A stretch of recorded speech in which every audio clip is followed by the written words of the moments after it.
In the meantime, we do have our next guest. Yes, Mr. Greg. Greg, you there? I am. Hi, Greg. Greg is the author of Dad from a Distance. Good morning. Good morning to you. Where are you calling from? I'm actually calling from Stone Mountain, Georgia, outside of Atlanta. Oh, I'm a Georgia boy. I know you are. Yeah. You want to trade places? No. I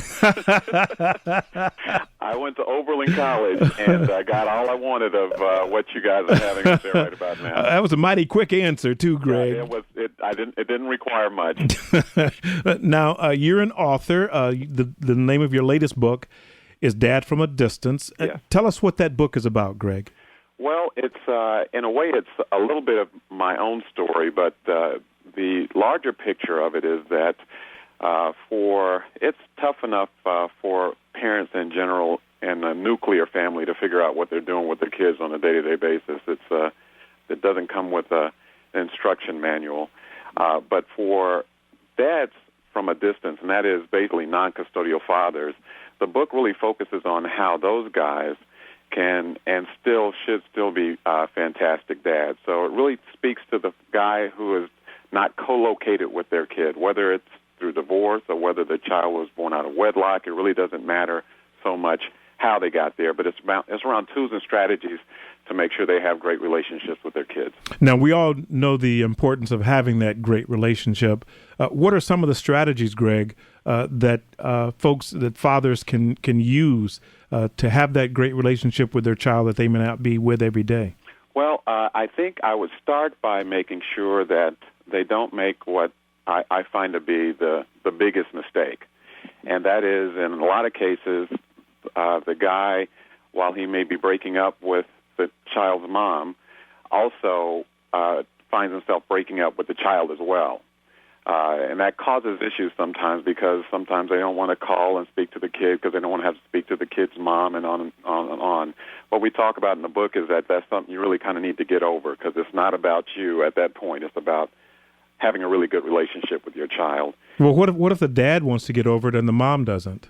Well, it's about taking the high road, really, because there's still a lot of things that you can do or should consider doing to make sure that you stay involved and engaged in your child's life. In fact, they fall into really 4 different categories. It's about being present, which means even if you don't have your besides the time that you have prescribed for visitation, you should still be at the plays. You should still be at the baseball or basketball games or the recitals or whatever those things are.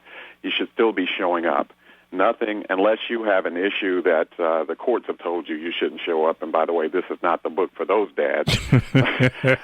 You should be present. They've already had the book thrown at them, haven't they? Absolutely, yeah. That's somebody else wrote that book.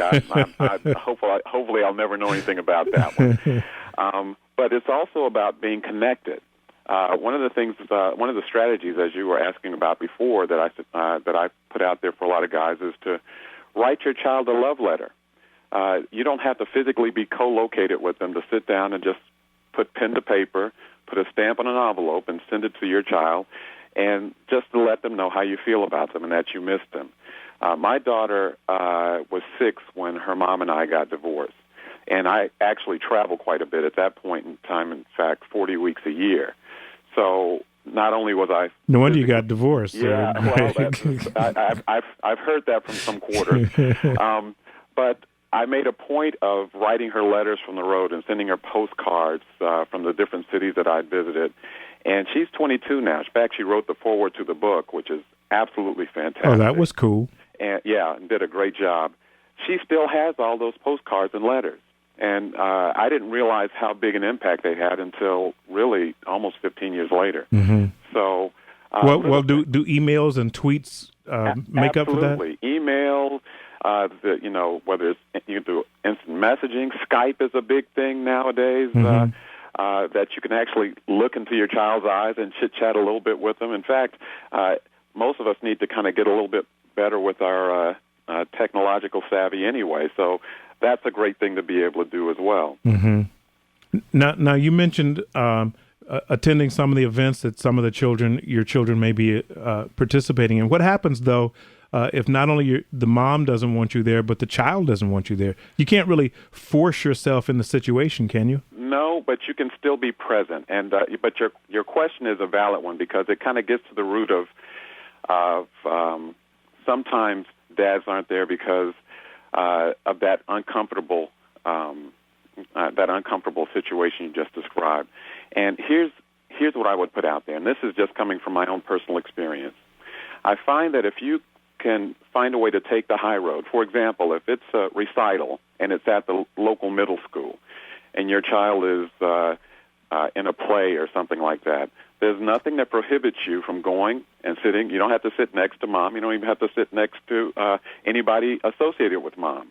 But I can guarantee you that your child, while they may not even be happy with you at that point in time, when they look up and see you out there, even if you don't speak to them, that says something to them about the fact that their life is important to you as well. Mm-hmm. Sometimes the way the child feels is built on how the mom feels. And I think if you take the high road as a father, that you can, in some cases, even kind of inoculate yourself from some of the negative messaging and break a little bit of that down over time. Mm-hmm. What's probably the single biggest mistake that non-custodial fathers need to keep from making?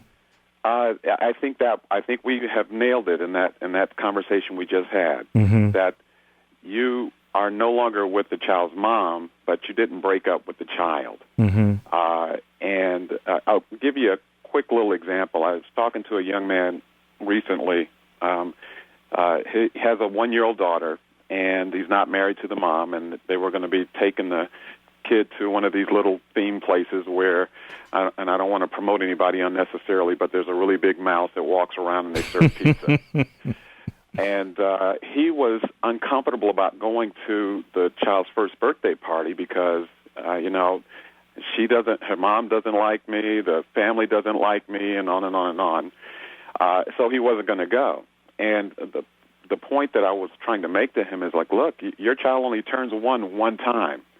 This is something you'll regret for the rest of your life.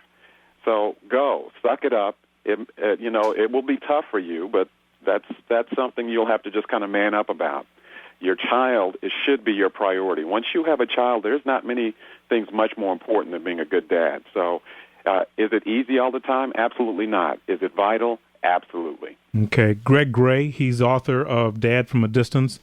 Greg, what kind of response does your book get? You've mentioned that you've had some discussions with some folks in that situation and given them some direct advice. But when people read your book, do they comment back on you? What do they say? Well, it's one of the things that they say they like, and this is probably because I'm not really a very polished author. I kind of wrote a book that I think guys would read, and it's not a big narrative long, on the ideals of being a great father and stuff. It's really footprints on the dance floor. So one of the comments I get a lot that I appreciate is it's simple, it's to the point, it's got dozens and dozens of strategies in it so that people can virtually turn to almost any page in that book and say, okay, that's something I can do. Or, for example, whether it's something as taking somebody in your area, for example, take your kid to the McKinley Museum and mm-hmm. Presidential Library. Things like that give you time and quality time that are just a little different than just sitting in front of a movie. Mm-hmm. They give you an opportunity to talk and share and get to know each other. Go get a professional portrait taken with just you and your kid. One of the things that dads struggle with a lot of times is that they don't really have any video archive or picture archive of their kids because the mom has it. Well, go get a camera and a video camera and you create one as well. Mm-hmm. So it's a lot of very practical, in many cases very inexpensive tools and tactics that help you forge a great relationship with your child. Okay, Greg Gray, author, Dad from a Distance. Greg, I understand we're going to give a book away? In fact, why don't we give 2 away? Okay. Choose a number from 1 to 10. We'll do number 5. How about that? Okay, and choose another one. Number 3. Okay. Eric is our phone screener. Caller number 3 and caller number 5 at 330-450-1480 will win a copy of the book, Dad from a Distance, written by Greg Gray, the author. And Greg, you not only are an author, but you're also a keynote speaker and a seminar leader as well, right? Yeah, and in fact, and most of the keynotes and seminars have nothing to do with this. Really? Because I would have assumed that it would have. Well, most people did. I've for almost, about 17 years now, I have had a seminar and keynote workshop business where we basically talk to companies and organizations about how to deliver a great customer experience and how to lead that and manage that process. So this is not, it caught me off guard too. It's not at all connected to what I normally do. But in a way, if you think about it, the things that we sometimes as business owners even, we sometimes treat our customers better than we treat our families. That's very true. And so in a way, I guess this is kind of about creating a better experience, but in this case, not so much with customers, but with your children. Right. Now, how would someone get in touch with you, Greg? I know there's going to be 2 lucky people who win a copy of your book, but if others want a copy of the book or want to talk to you directly, how can they do that? Well, to order a copy of the book, and in fact, we'll make sure that the folks that call in get a signed copy, and we'll do that basically to have folks contact us or send us an email or call us via our website, which is just very simple, greggray.com, GREGGRAY.com.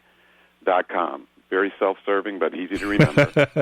And they can order a copy of the book, and we'll get it right out to them. In fact, we have a Facebook page as well. Some people comment and talk to us through Facebook. We're on Twitter and all of that good stuff. And our contact number is also on the website. So please go there and visit and get a book for you, and then get one for someone that you know that could probably use a little help. That's good. Now, before we hang up, I'm going to ask Stefan, after we hang up, I should say, off the air, I'm going to ask him to give you our address because we want you to send the 2 books for the winners directly to the radio station so the winners can come down here and pick them up. We can absolutely do that. Okay. Greg Gray, author, Dad from a Distance, also keynote speaker. Greg, we appreciate your intellect. We appreciate you spending time with us this morning. I appreciate the opportunity. Have a great day, Ryan. Great. Hang on. Stefan's going to pick up.